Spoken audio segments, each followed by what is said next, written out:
वंश का वर्णन, राजा रंती देव की कथा। नमस्कार। श्री सुखदेव जी कहते हुए परीक्षित से, परीक्षित वितत आत्मा भरद्वाज का पुत्र था। मनु के 5 पुत्र हुए, वृत्रक्षत, जय, महावीर, नर और नाग। नर का पुत्र था संस्कृति। संस्कृति के 2 पुत्र हुए, गुरु और रंती देव। परीक्षित, रंती देव का निर्मल यश इस लोक और परलोक में सब जगह गाया जाता है। रंती देव आकाश के समान बिना उद्योग के ही देववश प्राप्त वस्तु का उपभोग करते और दिनों दिन उनकी पूंजी घटती जाती थी। जो कुछ मिल जाता था उसे भी दे डालते और स्वयं भूखे रह जाते थे।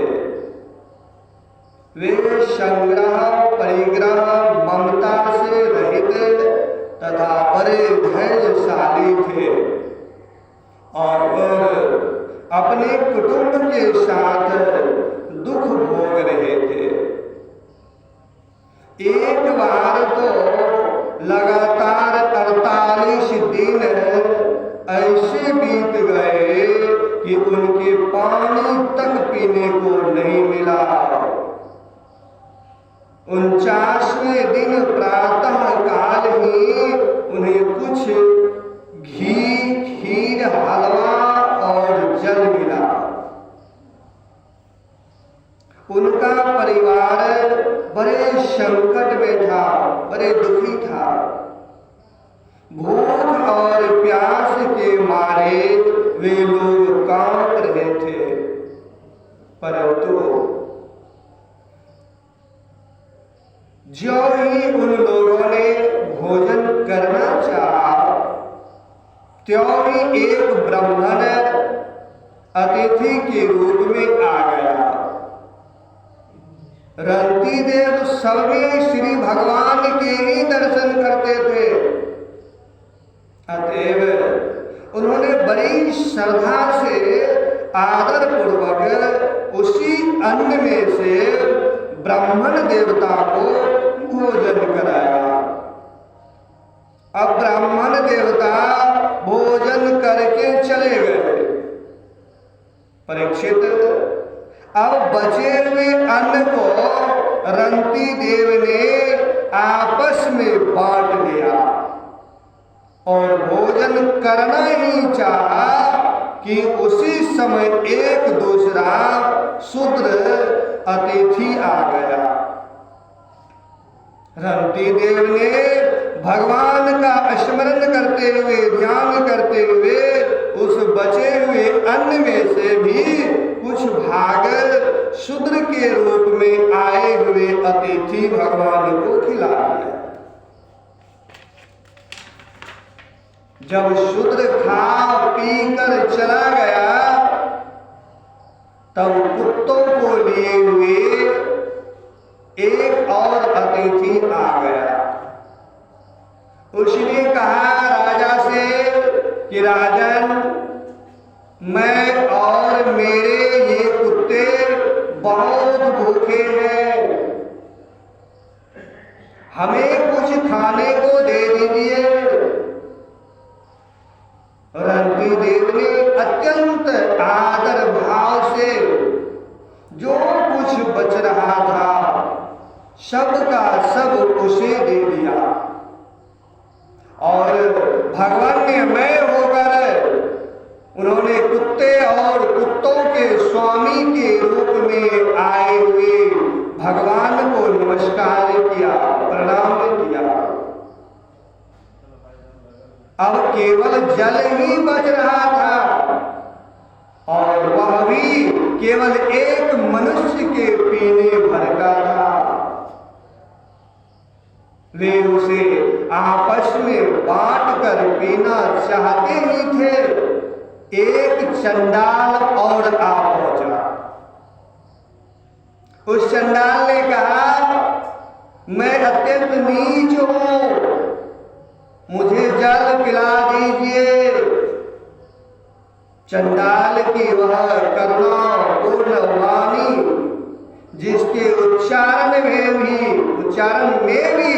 वह अत्यंत कष्ट पा रहा था, सुनकर रंती देव दया से अत्यंत संतप्त हो उठे और ये अमृतमय वचन कहने लगे, मैं भगवान से 8 सिद्धियों से युक्त परम गति नहीं चाहता हूं, और तो क्या, मैं मोक्ष की भी कामना नहीं करता हूं। मैं चाहता हूं तो केवल यही कि मैं संपूर्ण प्राणियों के हृदय में स्थित हो जाऊं और उनका सारा दुख मैं ही सहन करूं, जिससे और किसी भी प्राणी को दुख न हो। यह दीन प्राणी जल पी करके जीना चाहता था। जल दे देने से इसके जीवन की रक्षा हो गई। अब मेरी भूख प्यास की पीड़ा, शरीर की शिथिलता, दीनता, ग्लानि, शोक, विषाद और मोह, ये सब के सब जाते रहे हैं। मैं सुखी हो गया हूं।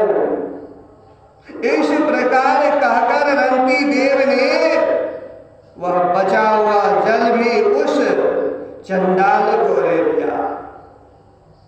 यद्यपि जल के बिना वे स्वयं मर रहे थे, फिर भी स्वभाव से ही उनका हृदय इतना करुणापूर्ण था कि वे अपने को रोक न सके।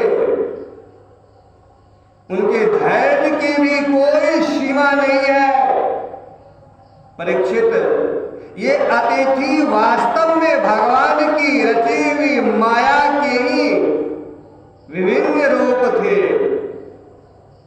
परीक्षा पूरी हो जाने पर अपने भक्तों की अभिलाषा पूर्ण करने वाले त्रिभुवन स्वामी ब्रह्मा, विष्णु और महेश तीनों उनके सामने प्रकट हो गए।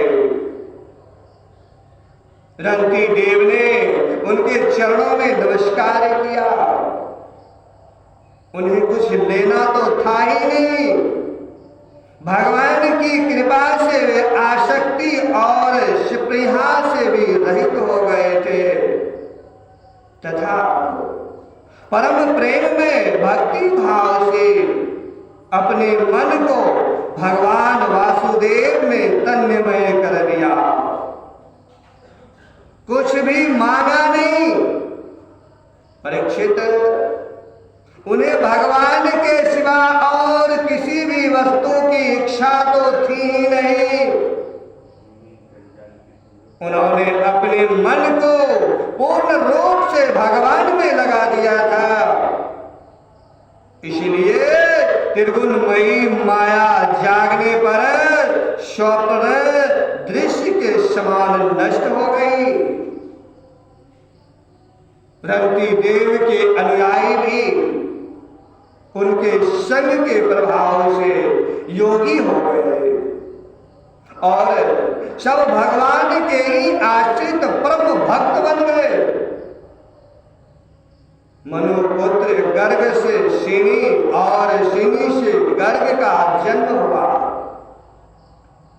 यद्यपि गर्ग क्षत्रिय था, फिर भी उसने ब्राह्मण वंश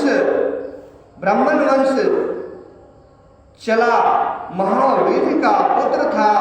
दुरुक्षित्य के 3 पुत्र हुए, त्रयागुणी, कवि और पुष्करारिणी, ये तीनों ब्राह्मण हो गए। वृत्रक्षत्र का पुत्र हुआ हस्ती, उसी ने हस्तिनापुर बसाया था। हस्ती के 3 पुत्र थे, अजमेड, द्विमेद और प्रोमेद। अजमेड के पुत्रों में प्रियमेघ आदि ब्राह्मण हुए। इन्हीं अजमेड के एक पुत्र का नाम था बृहदीषु। बृहदीषु का पुत्र हुआ बृहदुन्नु। बृहदुन्नु का बृहत्तत्काय और बृहत्तत्काय का जयद्रथ हुआ। जयद्रथ का पुत्र हुआ विशद और विशद का सेनजित। सेनजित के 4 पुत्र हुए, रुचिराष्ट्र, दिदहनु, काश्य और वत्स। रुचिराश्वा का पुत्र पार था और पार का पितृ पृथुसेन। पार के दूसरे पुत्र का नाम नीप था।